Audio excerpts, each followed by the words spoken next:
चलिए तो फिर शुरू करते हैं। तो फिर अभी अपन डिस्कस करने वाले हैं NACL इंडस्ट्रीज लिमिटेड को। इनकी जो करंट प्राइस चल रही है वो अभी चल रही है 102 रुपये की। 8.20% से डाउन है आज, तो 102 रुपये की है। इन इस पर्टिकुलर स्टॉक को जो है पिक किया, इस कंपनी को पिक किया फ्लोबो बिजनेस न्यूज़लेटर ने। बहुत ही अच्छा न्यूज़लेटर है, अगर आप लोग इनको सब्सक्राइब करना चाहें तो अब इनका इजी सब्सक्रिप्शन भी अवेलेबल है। ये जब तक खोल रहा है तब तक अपन इधर एनालिसिस शुरू करते हैं, फिर उसके बाद आगे देखते हैं। तो NACL जो है प्रोमिनेंटली क्या है, एक एग्रोकेमिकल कंपनी है, ऑपरेट करती है क्रॉप प्रोटेक्शन सेक्टर में। ये जो कंपनी है इनकम्पस करती है production of both technical active ingredient और फॉर्मुलेटेड एग्रोकेमिकल्स की। तो ये जो है वाइड एरे ऑफ प्रोडक्ट बनाते हैं, जैसे कि pesticides, insecticides, herbicides and fungicides. NACL जो है both domestic and international market दोनों में अच्छा स्ट्रॉन्ग डिस्ट्रीब्यूशन नेटवर्क है। 30 से ज़्यादा कंट्री में डिस्ट्रीब्यूशन है, और अपना कॉन्ट्रैक्ट मैन्युफैक्चरिंग करते हैं मल्टीनेशनल कॉर्पोरेशन के लिए।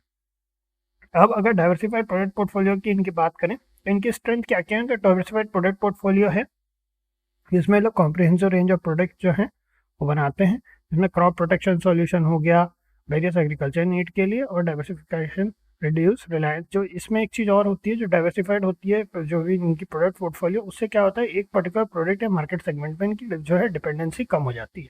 स्टैब्लिश डिस्ट्रीब्यूशन नेटवर्क है कंपनी जो है, रोबस्ट डोमेस्टिक डिस्ट्रीब्यूशन नेटवर्क है इनका। वाइड रेंज ऑफ जो फार्मर्स हैं वो न्यूमरस रिटेल आउटलेट्स हैं। उसके बाद में एक्सपोर्ट कैपेबिलिटीज भी हैं, कंपनी इंटरनेशनल मार्केट में भी अच्छा एक्सपोर्ट करती है, तो provide diversification and growth opportunities.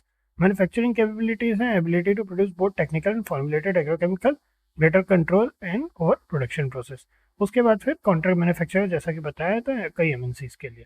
अब एरिया ऑफ कंसर्न क्या है, फाइनेंशियल वॉलिटिलिटी है कंपनी में। तो कंपनी एग्रीकल्चर केमिकल इंडस्ट्री में subject of fluctuative factor due to weather pattern, commodity prices, regulatory changes और recent financial report indicate the company experience period revenue correction and negative growth, इसको अभी अपन पढ़ेंगे। Depend उसके बाद फिर डिपेंडेंस ऑन एग्रीकल्चर। तो कंपनी का जो है basically of course agriculture sector पे, तो अनप्रेडिक्टेबल सेक्टर पे थोड़ा डिपेंडेंसी है। फाइनेंशियल रेशियोज की बात करें तो सोलर एक्सप्लेनर में बताया जा रहा है, जो कि अभी अपन इसी में से पढ़ने वाले हैं। तो इसमें इन्होंने बताया है कि some issues such as ROC ROE के इशूज है, कंपनी हाईलाइटेड है। ठीक है। उसके बाद मार्केट पोजीशन की बात करते हैं। तो market position significant position hold कर रही है एग्रीकल्चर केमिकल मार्केट में। और केमिकल मार्केट में ये जो पोजीशन है उसमें क्या है, देव उसमें अपना इंटरनेशनल फुटप्रिंट को भी बढ़ाने की कोशिश कर रहे हैं, which include key driver to the future growth. Agrochemical sector itself is essential and food security remain the global priority. Essential sector में काम करें। इन्वेस्टमेंट स्कोर की बात करें तो इन्होंने इसको 6 में से 10 दिया है, और जो है बेसिकली डाइवर्सिफाइड ऑपरेशन बैलेंस। अब इसके बाद में एक इंपॉर्टेंट चीज जो है, कंपनी ये जो एनालिसिस है ये इन्फॉर्मेशन अवेलेबल है उसके बेसिस पर है, फिर कोई फाइनेंशियल एडवाइस नहीं है।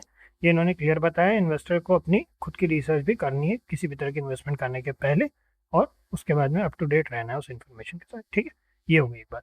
अब अपन कंटिन्यू करने के पहले, इनका इजी सब्सक्रिप्शन है ये, अगर आपको सब्सक्राइब करना है, बहुत अच्छा न्यूज़लेटर है इसलिए रिकमेंड कर रहे हैं, आप यहाँ सब्सक्राइब कर सकते हैं। जिन्होंने ट्राई किया था, जिनको सब्सक्रिप्शन नहीं हो पाया था ना, उनके लिए फिर बाद में हमने मेल किया तो इन्होंने एक इजी सब्सक्रिप्शन का कोड दिया।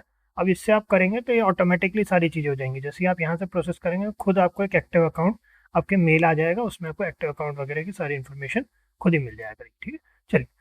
अब अगर अपन यहाँ पे देखिए, जैसा भी बताया, 102 रुपये का भी करंट प्राइस चल रही है, 8.20 से डाउन है, परसेंट से डाउन है। अगर अपन यहाँ क्वार्टर रिजल्ट्स की बात करें तो -36 करोड़ का दिसंबर 2024 में यहाँ पे इनको नेगेटिव हुआ है। उसके पहले जो है 2024 में 15 करोड़ का पॉजिटिव था, फिर 20 करोड़, तो काफ़ी फ्लक्चुएशन है यहाँ पे।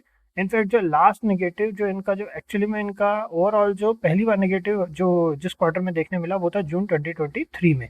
अब अगर अपन ईयर ऑन ईयर बेसिस पर देखें तो year on year basis 59 crore का यहाँ पे 2024 में ओवरऑल नेगेटिव है। उसके पहले 95 करोड़ का प्रॉफिट था, फिर उसके पहले 73 करोड़ का प्रॉफिट था, फिर 15 करोड़ 17, फिर उसके पहले 77 करोड़ का मार्च 2019 में यहाँ पे नेगेटिव था।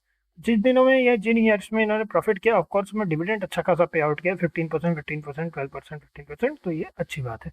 अब अगर अपन कैश फ्लो की बात करें तो ओवरऑल नेगेटिव कैश फ्लो है -9 करोड़ का, highest positive cash flow 50 crore का ऑपरेटिंग एक्टिविटी में है, फिर उसके बाद 38 करोड़ का इन्वेस्टिंग एक्टिविटी नेगेटिव है, फिर 22 करोड़ का नेगेटिव है, वो है आपका फाइनेंसिंग एक्टिविटी में, तो ओवरऑल 9 करोड़ का नेगेटिव है।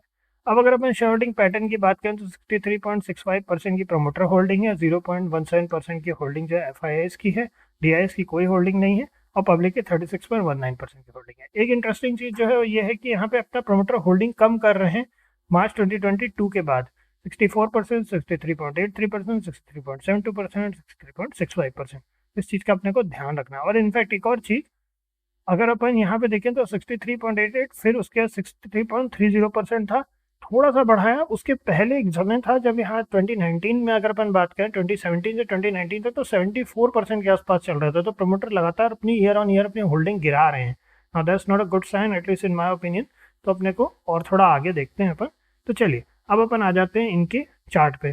चार्ट के हिसाब से अगर अपन देखें तो यहाँ ये वीकली चार्ट है। रिफ्लेक्शन लेवल्स के बाद यहाँ पे एक अपसाइड, यहाँ पे मोमेंटम हुआ था अच्छा खासा, उसके बाद फिर आज ये वापस आ गया सर्टेन। तो हमारे हम जो अपने लिए जो देखा है हमने 121 के बाद ही हम कोई भी प्लान कर रहे हैं, उसके पहले हम कुछ भी प्लानिंग नहीं करेंगे। फाइनेंसेस की बात करें तो काफ़ी फ्लक्चुएटिंग फाइनेंसेस है। हमेशा की तरह अपने स्टॉप लॉस में पोजीशन साइजिंग का इसमें स्पेशल ध्यान रखना ज़रूरी है, और स्पेशली तब जबकि अपने को पता है कि फाइनेंसेस उतने अच्छे नहीं हैं कंपनी के। तो यही है इसमें 121 के बाद ही अब देखते हैं। तो इसमें इतना ही है। नेक्स्ट मिलते हैं फिर आप लोगों से, आगे मुलाकात होगी। ओके।